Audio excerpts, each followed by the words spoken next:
Hi guys, I'm going to keep this fairly short. I was just looking through the slides to see what I wanted to lecture on for Chapter 15.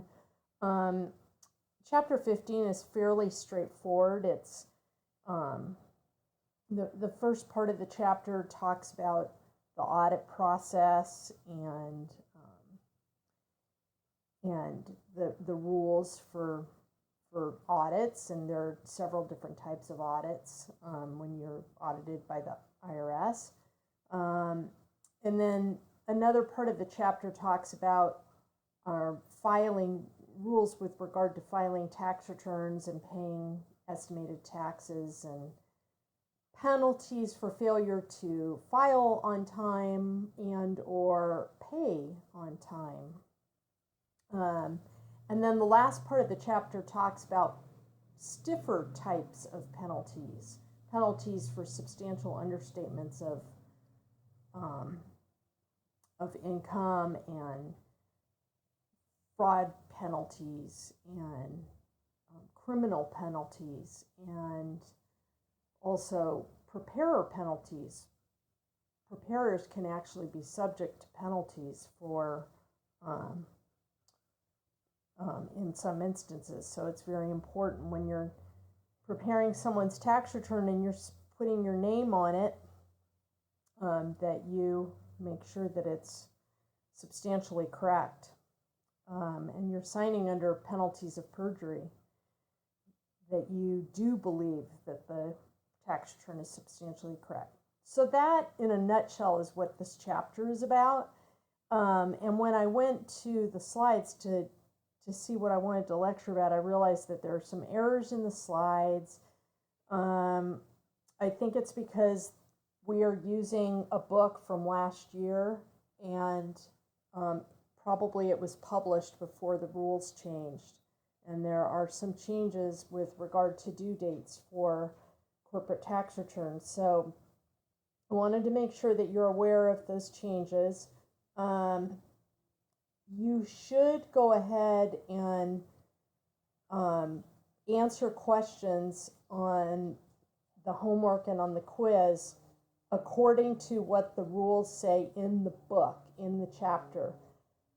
And because otherwise you're going to get them wrong, because I'm sure that the homework has the wrong answers too. And but I did want to make sure that you know what the new rules are. So just to spend maybe 5 or 10 minutes here. First of all, it talks about the due dates for filing a corporate tax return. And it says that the original due date of a corporate tax return is on the 15th day of the third month after the year end of the corporation. That's what the rule used to be. That used to be the original due date, which was for a calendar year corporation, a corporation with a year end of 12/31. Its tax return used to be due on or before March 15th. And if the 15th falls on a Saturday or Sunday, it's due on the following Monday, which could either be the 16th or the 17th. We did have an unusual circumstance happen this year. There was some holiday, I don't even remember what it was. It was declared a national holiday that was respected by the IRS and other governmental agencies, and therefore the returns were due Tuesday instead of Monday. They were due the 18th instead of the 17th. That's unusual. That doesn't happen. That happens once in a blue moon. I think that's probably the third time that it's ever happened since I've been in practice. So usually they would be due on the 15th, and if the 15th lands on a weekend, they're due the following Monday. The new rule is that the tax return for a corporation is due by the 15th day of the fourth month after year end. So for a calendar year corporation, it would be due by April 15th. And that's why the corporate tax returns, along with the individual tax returns, were due April 18th, which fell on a Tuesday, as I said, this year. If you want to apply for an extension of time to file the return, you can apply on a Form 704, and you receive a 6-month extension.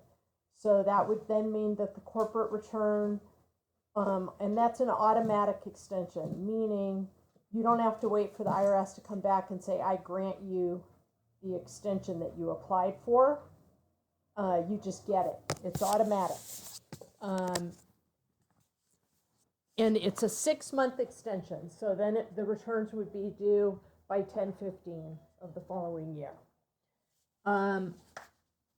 Now, the extension of time is granted in order to get the return filed, so that the taxpayer has enough time to gather all of the required information that's needed to file a substantially accurate and complete return.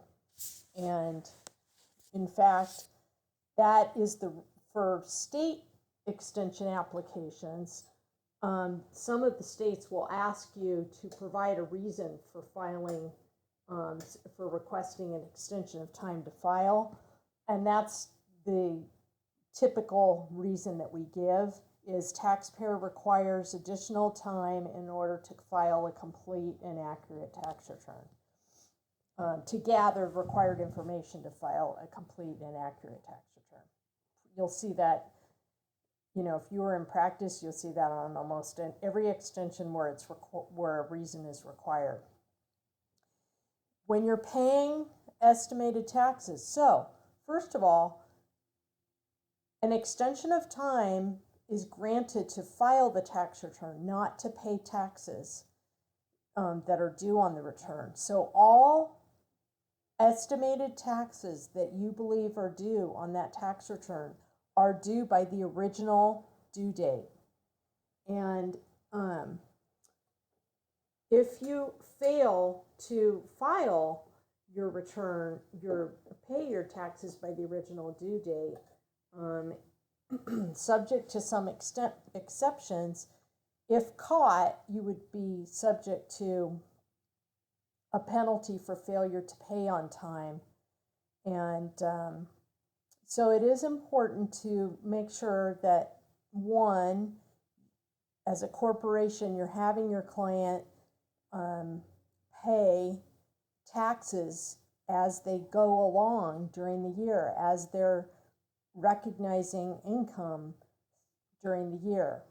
And that's why we call the tax system in the United States, a pay-as-you-go system.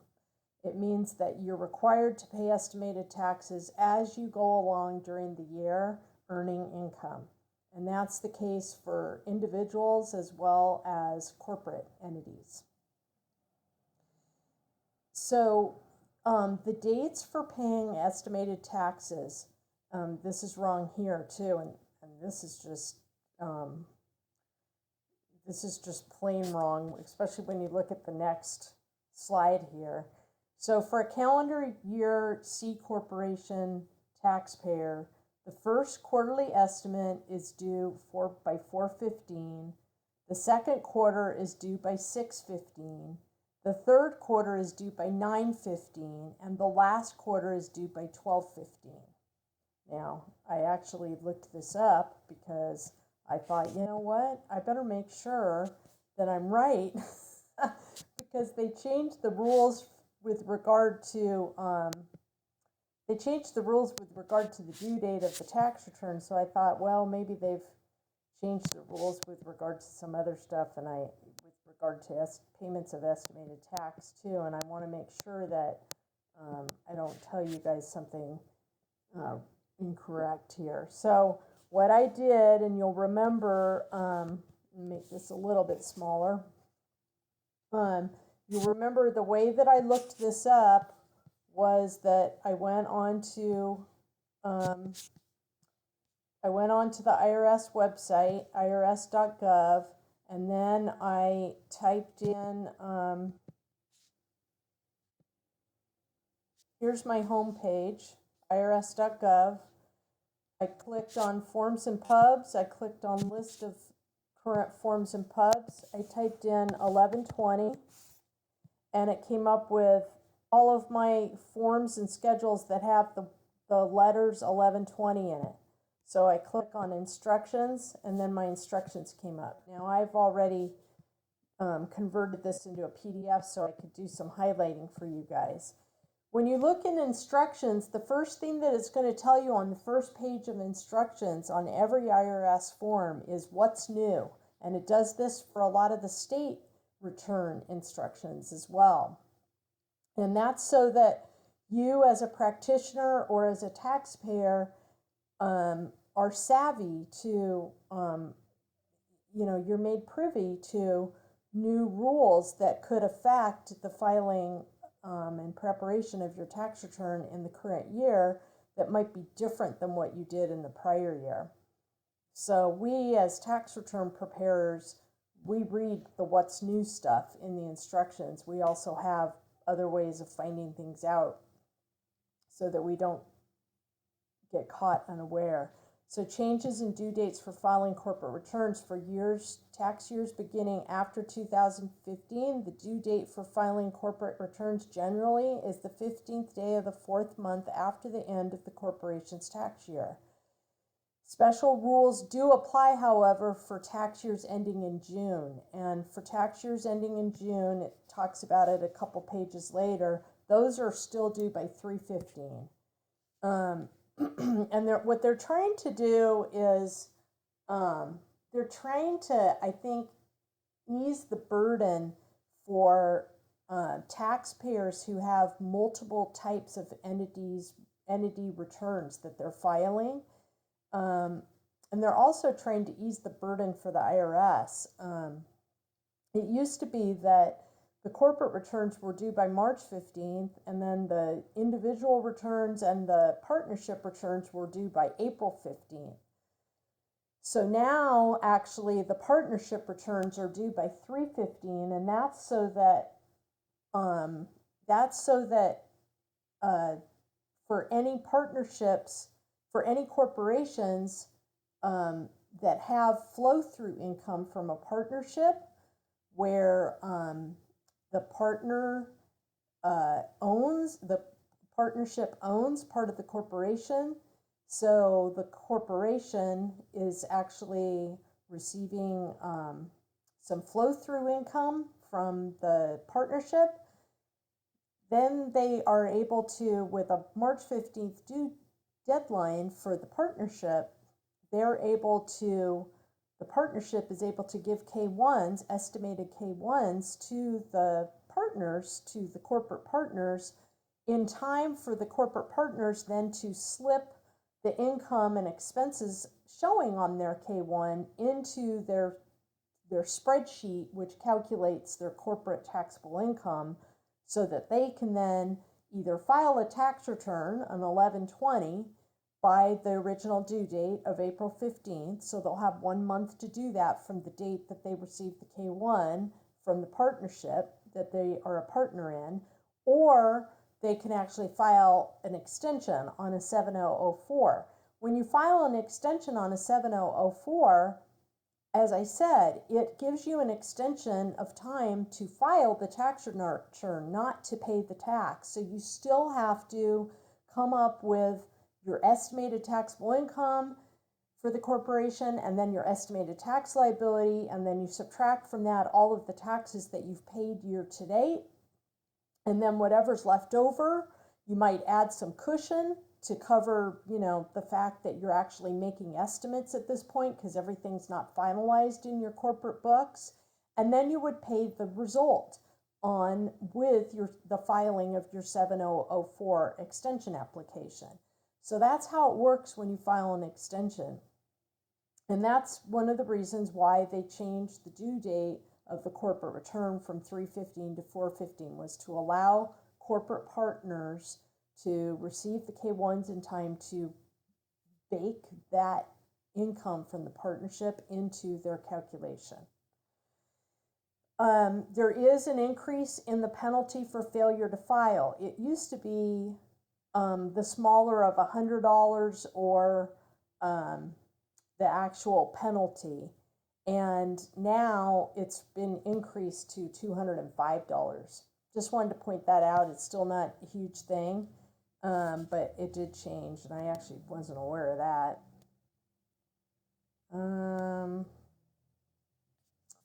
It actually doesn't tell you here when the due date is. It just says, see, for the extended due date, when you file the 7004, it says see instructions for 7004. I didn't pull those instructions, but it is a 6-month extension that you get.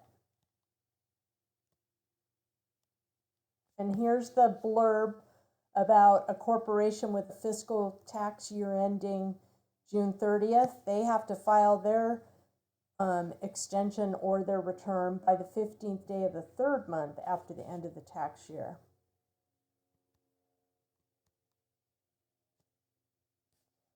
Estimated tax payments.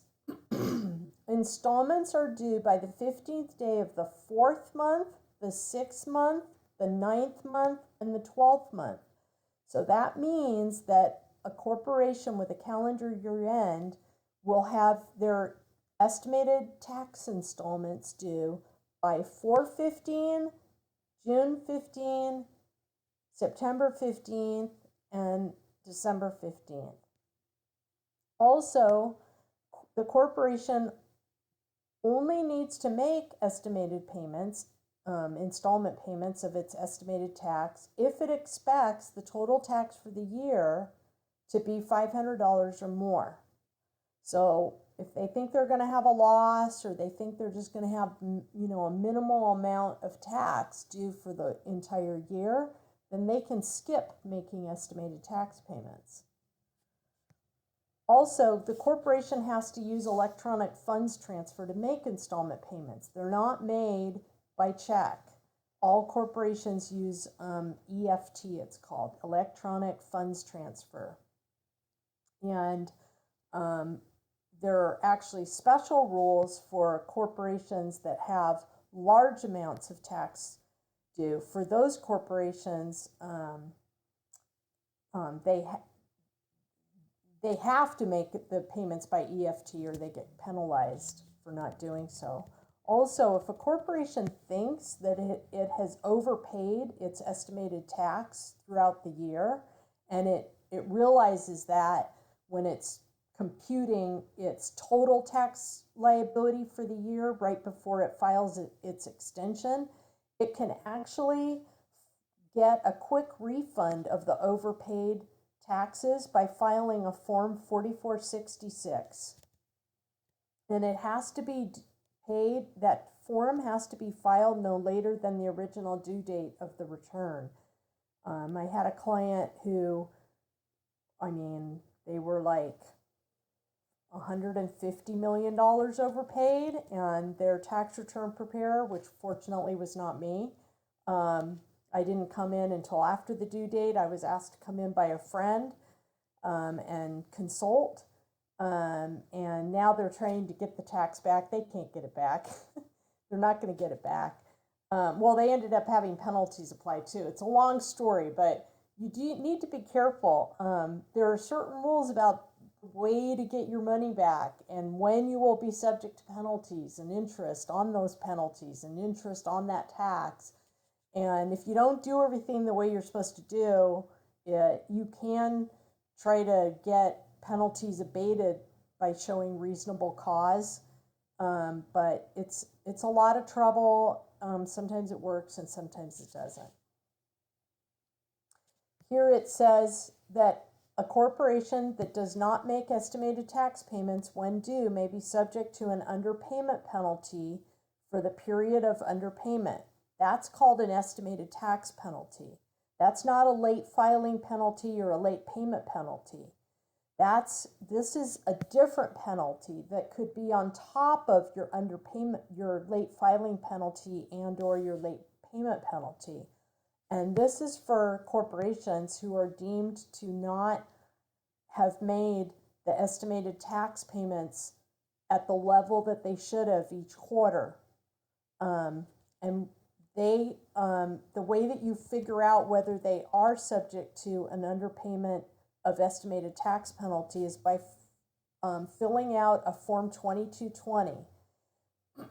And for individuals, it's a Form 2210. And that's filled out to determine, to compute the amount of estimated tax penalty that the corporation would be subject to.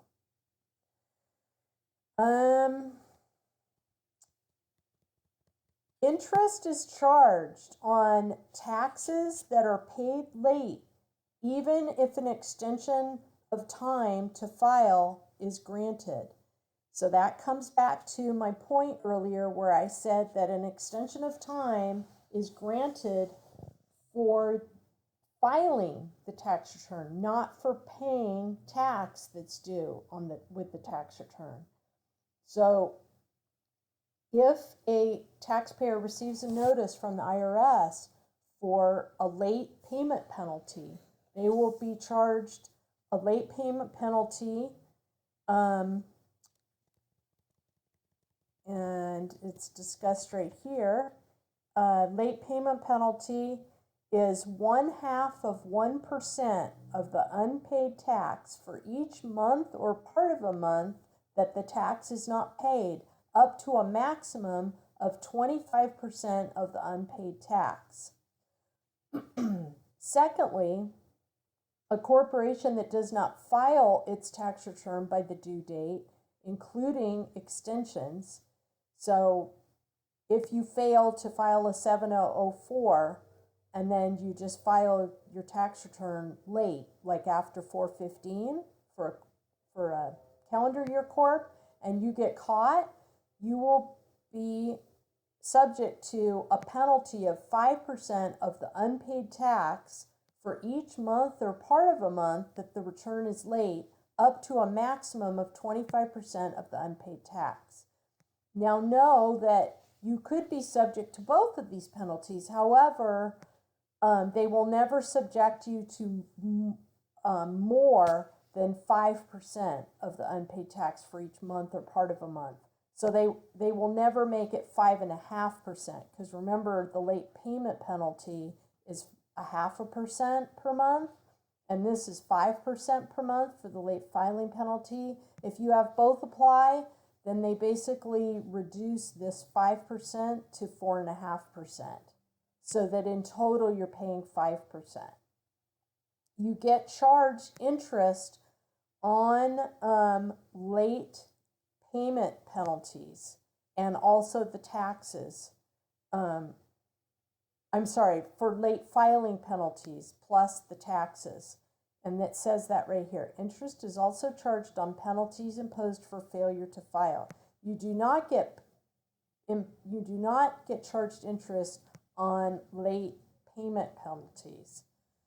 Okay, was there anything else in here I wanted to show you? I don't think so.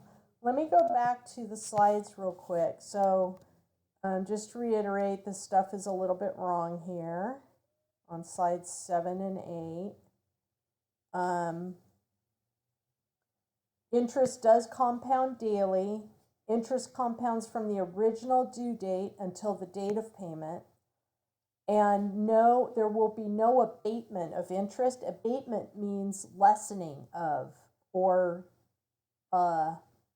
reduction down to zero, like letting you off the hook. There will be no abatement of interest unless there's an unreasonable error or delay on the IRS's part, is what they're talking about there. Okay. The rate that you pay is, and that's actually in the instructions too. It talks about that.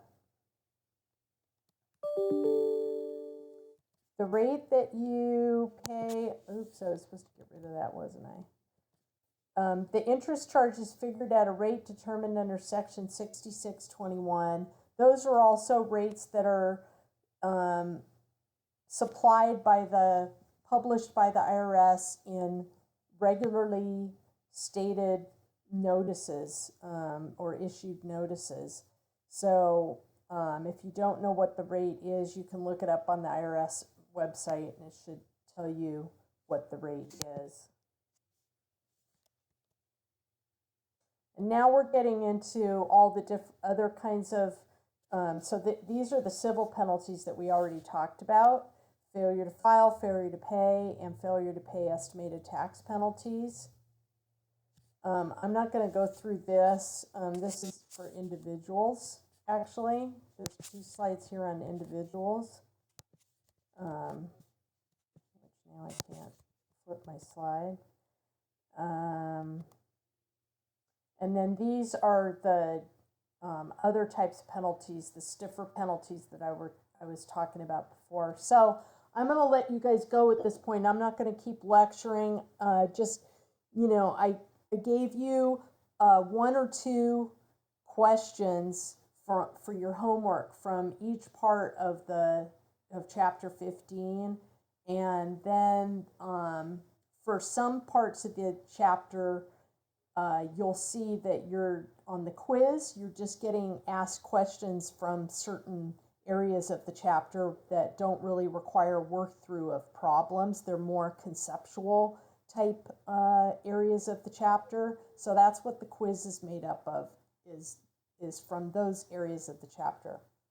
I think you guys will find this chapter fairly straightforward to get through, and I think it's a good the chapter covers some good concepts that would apply to you if you were in practice, and are even helpful to you as a taxpayer. All right, talk to you later.